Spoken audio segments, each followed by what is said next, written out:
निमन प्रसंग आई ई लो डालेला ओकरा बाद गरियाई हमरो के लोगों के कोनो सुनते नहीं उहे डालेला लोग कमलबास को सुखले रेला लमण नहीं भक्त 1 लाख 2 लाख होर भाग के तले लोग 5-10 हजार बन तब तनी मान का एको ना डालेला लोग ना इहो लोग तो सब देखो बाद में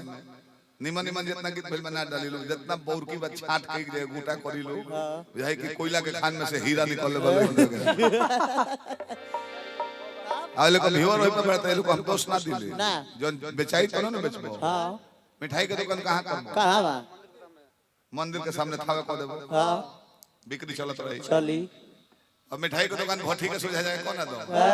फिर कौन निकल है सत हाथ बोया मुंह पूछी है सो आ दो चार गो हाडा निकल के तरह काटियो नहीं है सब छेनवा सब बड़े जे घुगनी रखला त छेनवा सब बड़ा अंडा अंडा भूज ऐसे कोनी जैसे जगह माहौल में रह जाला वैसे बन के गाओ जाला छोटा सा एगो प्रसंग सुनाई वो नहीं मन लगी हां ना कृष्ण जी वाला हां पेट बना के चुमावन करे वाला काम ना डायरेक्ट प्रसंग में खड़ा करो कुंडनपुर का राजा रहल है भीष्म का जे कर नाम रहे बेटी रुक्मिणी रहली 5 संतान रहे राजा के लड़की रुक्मिणी शादी जो हुए बड़ी विचार करते रहे हे दरबारियों महामंत्री मंत्री संतरी हमारी पुत्री के जो कोई दुल्हा दिख नहीं रहा है अतले बीड़ा बजावत हरि गुण गावत नारद बाबा धर ले बड़े तब बीड़ा बजावत तब ले नारद बाबा आ गए बीड़ा बजावत तब ले नारद बाबा आ गए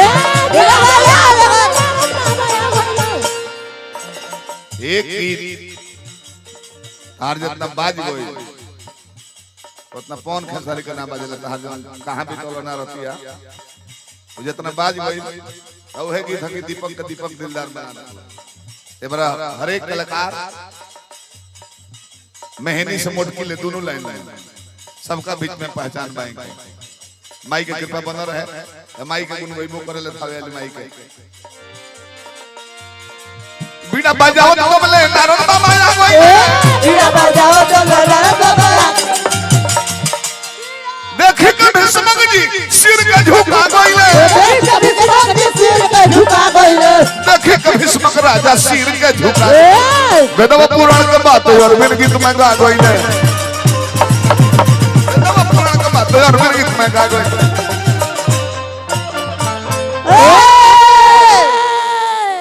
देखे तो प्रसंग पर भी पैसा होता पेंटू बाबा हमरा चौधरी मिष्ठान भंडार भोलादारी बनौले रहे प्रसंग पर पैसा भेजले हैं पेंटू बाबा हम ना कहमी कि भक्ति में मोहब्बत में जाति ना होला सारा व्यास लोग आवेला गायक लोग आवेला कि माई मलहोरी के यहाँ जाली और हम आज भी कोनो किताब में ना पढ़नी कि माई मलहोरी के यहाँ जाली हम तो देखो नहीं गुजरात के चमार बोले हमने के प्रत्यक्ष प्रमाण पर सोझावे दरो हसु बोले पर माई आली कहां कोनो मलहोरी के यहाँ कोई बड़ी देवी भागवत में श्रीमद् भागवत में कहां कहे लिखल कोनो पुराण में लिखल ना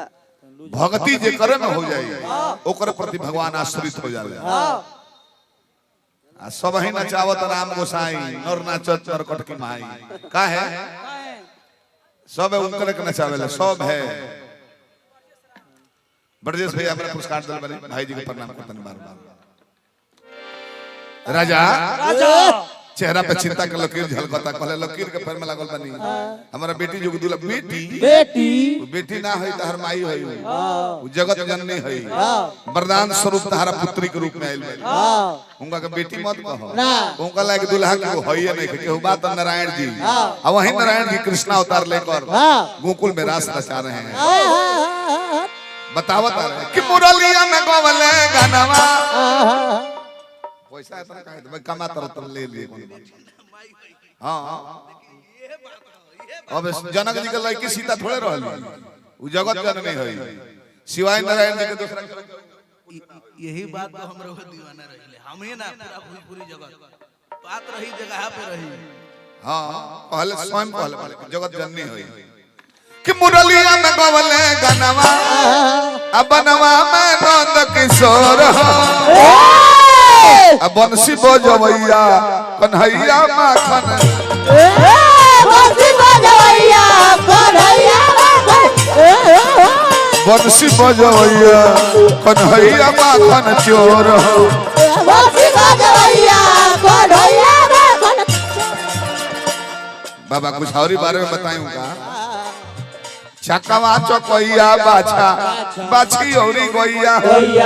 प्रेम में झूमे ले कदमवा के पतैया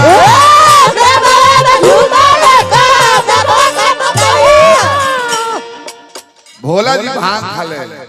धतूर खाले का है उनका हृदय से वृक्ष के उत्पत्ति हो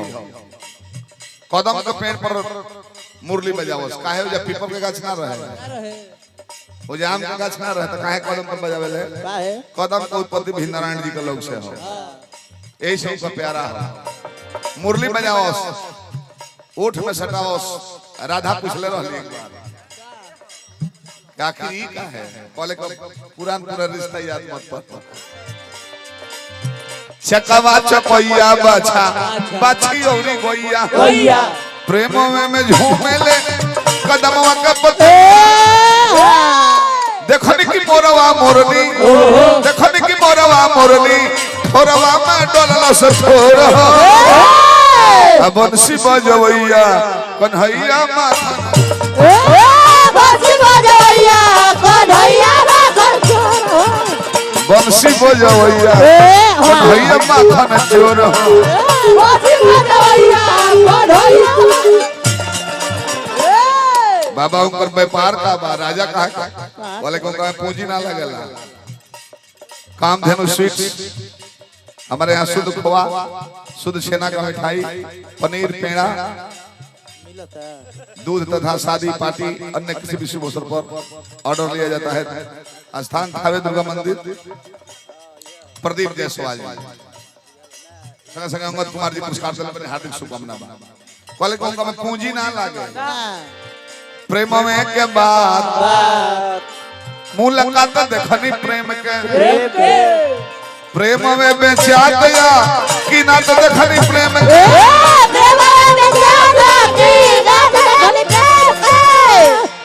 प्रेम के बरखा बरखा प्रेम के बरखा बरखा प्रेम भीजेला सारा बोर बंसी बजवैया कन्हैया माखन चोर बंसी बजवैया कन्हैया माखन बंसी बजवैया कन्हैया माखन चोर हो बंसी बजवैया कन्हैया माखन। तो बाबा पाती भेजा जाओ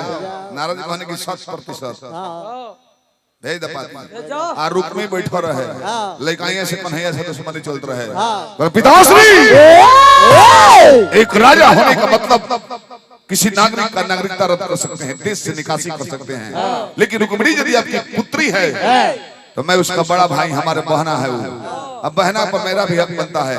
रुक्मिणी का शादी जात पात औकात में हमारी जो बराबरी करेगा उसके यहाँ होगा होकर से ब्याह करेगा जन्म लेलस जेल में माई के दूध न पियलस तुरंत महतारी बदल देल अब ओकर से ब्याह करे कहत रहे ओकर जात पात के ठीक बा कौन सगाईना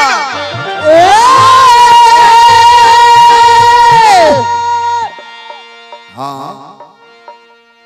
जर जलपान कुछ कल तुम होई रे सगाई ना होई बारात मंगइबो तो दिन गर्दन कटाई रे सगाई ना ओ दिन गर्दन कटाई रे सगाई ना कतना ले कोरी हम ओकर करमिया कतना ले कोही हम ओकर करमिया बाबा जी के लवा में ले हलस जनमिया जन्म लेते जलवा में बदलल से अपन माई रे सगाई ना होई अनामन बा तो हुदी गर्दन कटाई रे सगाई ना हुदी गर्दन कटाई रे सगाई ना मौघ कैसनो दर्द दे पटीदार बाड़े हां अपना घर के अगल बगल पर आवेले हां अगल बगल के लड़की के नहीं के बहिन हां बराबर जला ओकरा कहता हां जहां के खा के पुसाइल बा गांव घर के लड़की के रास रचावेला हां लंगटन हाथ में ऐसा साड़ी लेके भाग जाई क्यों है बहरिया बोल हां 100 गो फुहर बोले बा बाकी हमने के ना कहल जे भगवान जी रहल हां जी कहत है गांव के लड़की के संग रास करा चावेला पिंटू बाबा हमने के मित्र आ सतीश गिरी जी पुरस्कार दल बने बहुत बहुत हार्दिक प्रणाम बार बार नमस्कार गांव के लड़की के संग रास करा चावेला आयो अपने तो नाचे मोगा सही नाचेला अपने तो नाचे मोगा सही नाचेला गांव के लड़की के संग कइले बा मौगाई रे सगाई ना होई ना मरबो तोहदी गर्दन सगाई ना तोहदी गर्दन कटाई रे सगाई ना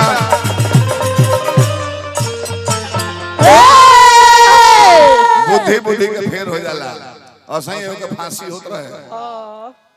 तब पूछाइल अंतिम इच्छा बोलो अंतिम इच्छा बोलो बोलो जो खाओगे पियोगे पूर्ण किया जाएगा अंतिम इच्छा सब पर पूछाला हां तो कहलस कि हमारा अंतिम इच्छा ये बा कि फांसी हमरा घेट में ना गुड़ में लगाओ जाए गुड़ में उल्टा टांग ताकि हम फांसी उल्टा लगाओ जाए गुड़ में तो 10 मिनट ऑर्डर रहला फांसी देवे के 10 मिनट के बाद हटा दियाला तो लोग जानल कि अच्छा उल्टे दो जेल पर साहब कहने के रे शरबत नहीं गुड़ में सांस वाला के बन होई के मुंह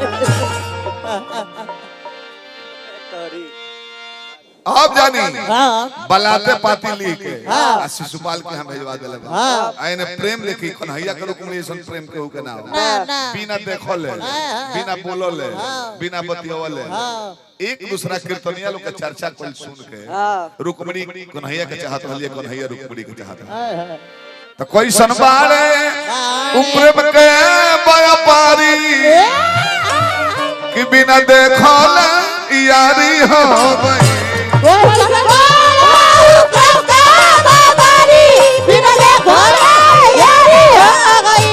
कैसन बाड़े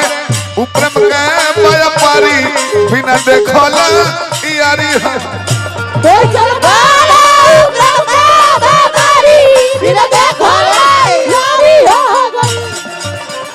देखिए प्रेमी है हो सुन के कृष्ण का कीर्तन उनकर करे लागल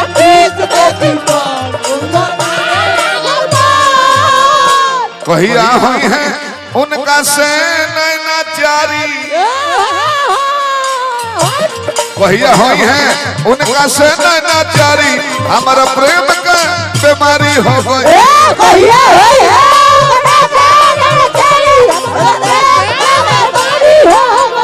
कहिया हुई है उनका सत्याचारी हमारा प्रेम के बीमारी हो गई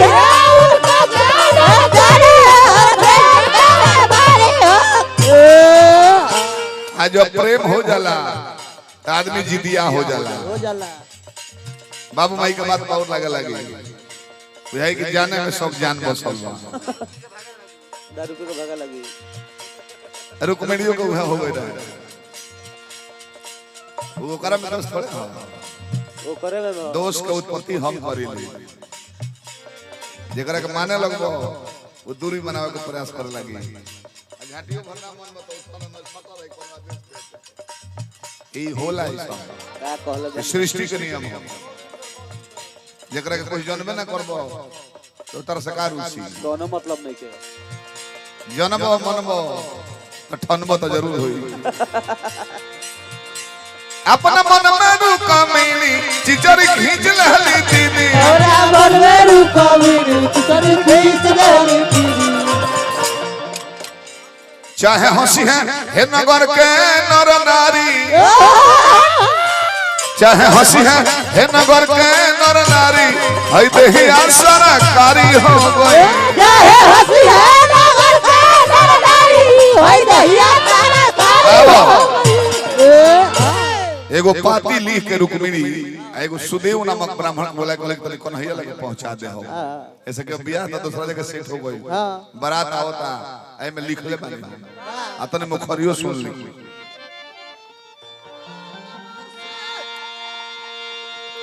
कि नौतवन से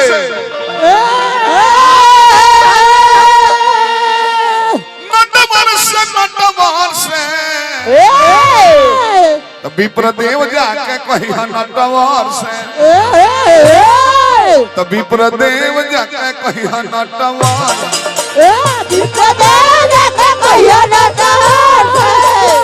विप्रदेव जाके कही नटवर से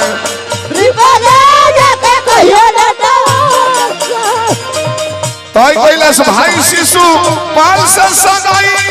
तो कैलाश भाई शिशुपाल से सगाई तो कैलाश भाई शिशुपाल से सगाई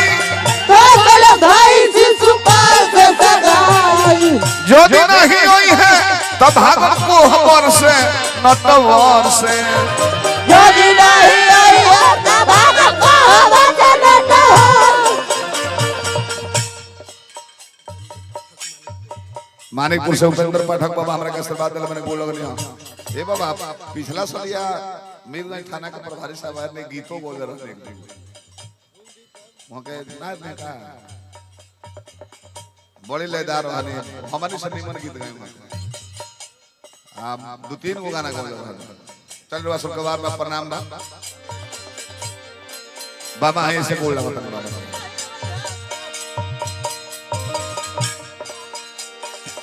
यदि नहीं हुई है तो भागवत को हवर से नटवर से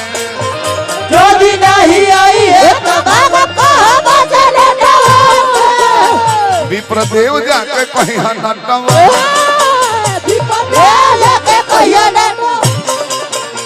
तनी कलकतिया में कहलो अगर भेंट करे के मौका तो कह दे बाबा कि ठीक है दोपहरिया में गांव का दोपहरिया में ठीक है दोपहरिया में गांव का दोपहरिया में तो पूजा करे जाइले हम देवी जी के घर से नटवर से विप्रदेव जाके कहियो विप्रदेव जाके कहियो नटवर से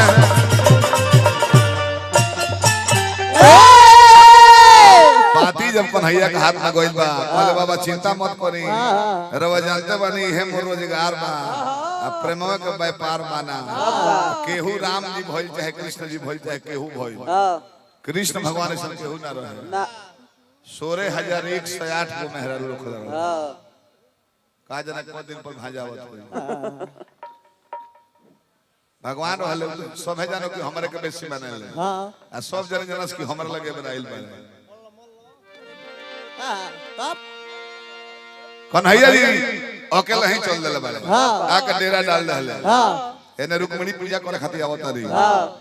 जब देखले कि दासी से घिरल बड़ी है बुझा नाम का था तो रुक्मिणी कहले कि हम इन तार कन्हैया हैं बाएं धइले खींच के लेके गोदी में चलो सर फिरत बढ़ावा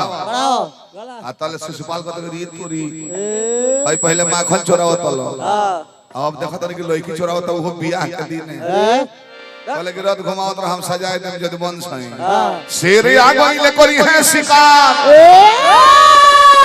शेर आ गइले करी है शिकार सियावन के कतार का करी शेर आ गइले करी है शिकार सियावन के कतार का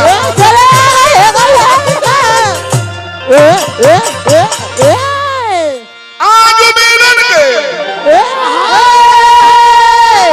भइल मत हटना बिटो पर अजमाई के छोड़ करा में कतना बजो एगो सूरज करेले उजियार एगो सूरज करेले उजियार हई 13,000 का करी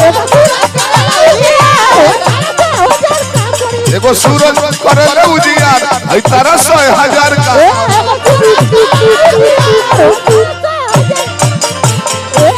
रुक्मिणी देखली कि दादा सुंदर ने कि रास रचावेले मेन भागवता हां जी आई तो शिकारी नहीं और युद्ध करते रहे बाण चलाओ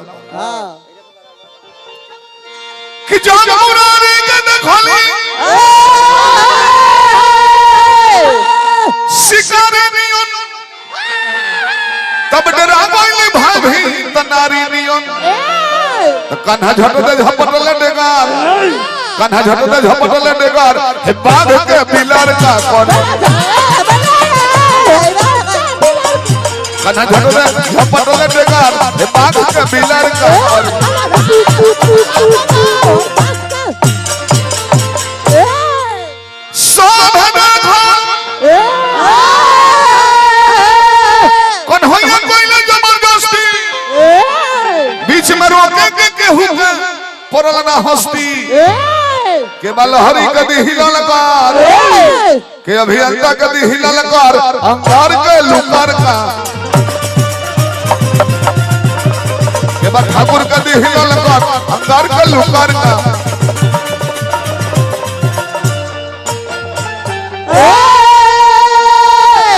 देहले दवाई अभी हो निमने काम रहे कितना श्रद्धा से भी आता होई रहे शिशुपाल मौर बन के आई रहे अब ओकरा के लौर के हाथे मारी के ठुठुन फोड़ दल रहला कितना सपना सजल है बेचारा अंगद कुमार जी पुरस्कार दिले बने हार्दिक शुभकामना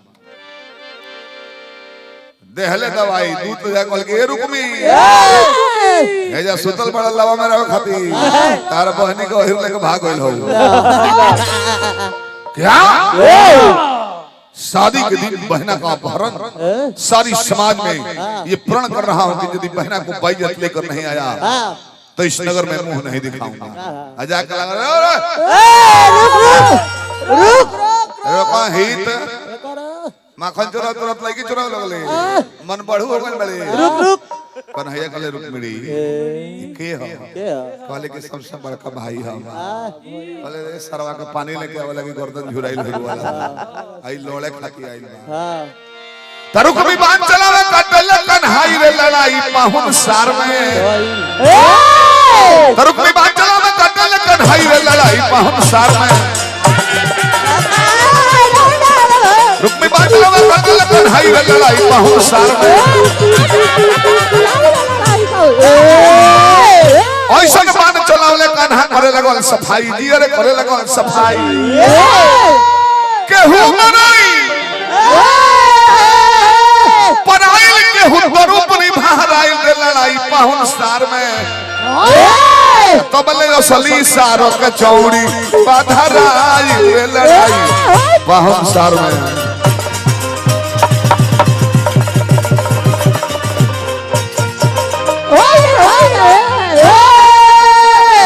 देहले दवाई मारी के मुड़ी उड़ी छील देहले करिखा चुना के टीका को देहले आ तले बलराम जी के आगमन भइल बा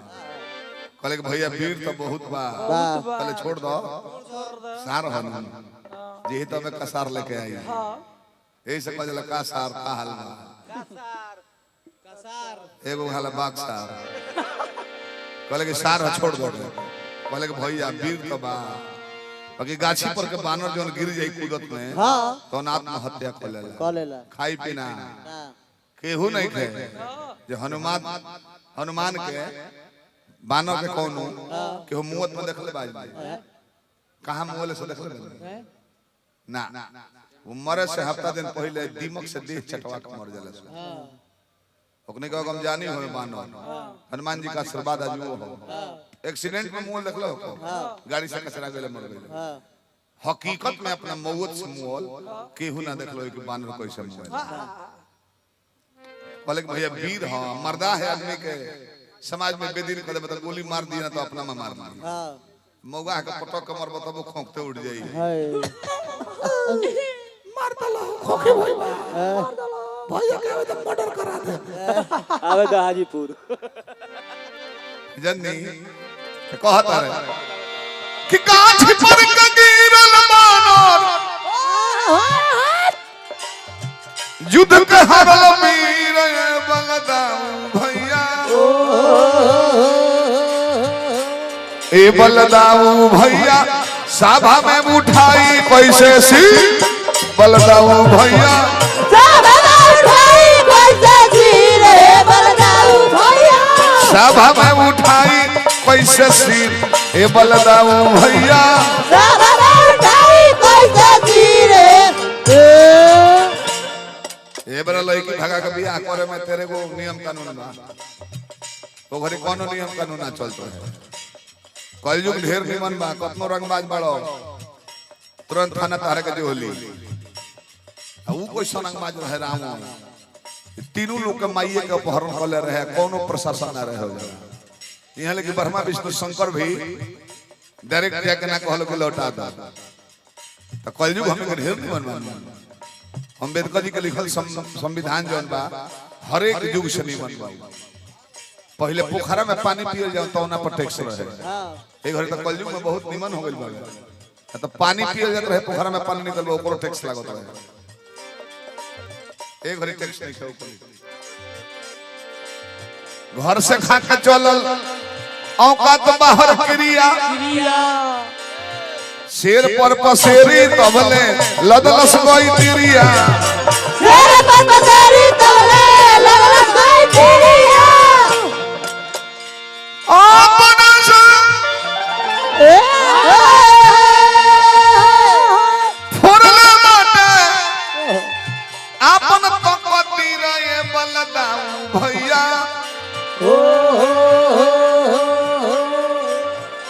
ए बलदाऊ भैया सब हमें उठाई कैसे सिर ए बलदाऊ भैया सब हमें उठाई कैसे सिर ए बलदाऊ भैया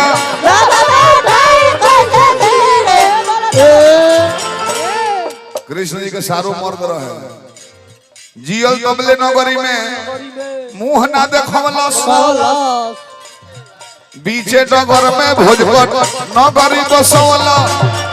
बीचे डगर में भोजपट नगरी बसौला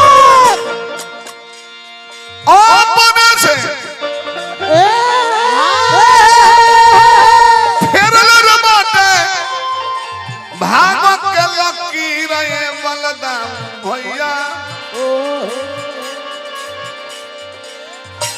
ए बलदाऊ भैया सब हमें उठाई कैसे सिर ए बलदाऊ भैया सब हमें उठाई कैसे सिर ए बलदाऊ भैया औ है लेके चल ले जाके रुक्मिणी से विधिवत विवाह कइले परसों अपना ना गवाई अभी नहीं अगल बगल के लोग शिकायत कर दे मैं बोलो लुहेड़ा के ऐसा प्रसंग इतना कह दे जरूरी हो ऐसे कि जब भक्ति में चलेला कि प्रथम थाना देखने अपना पूरा बिहार में जहां डांसर अलाउ नहीं है प्रथम थाना देखने अब तने लेदारी का होगा जा मन त लगी ना वो लोग बिना बाकी वहां मन लगाए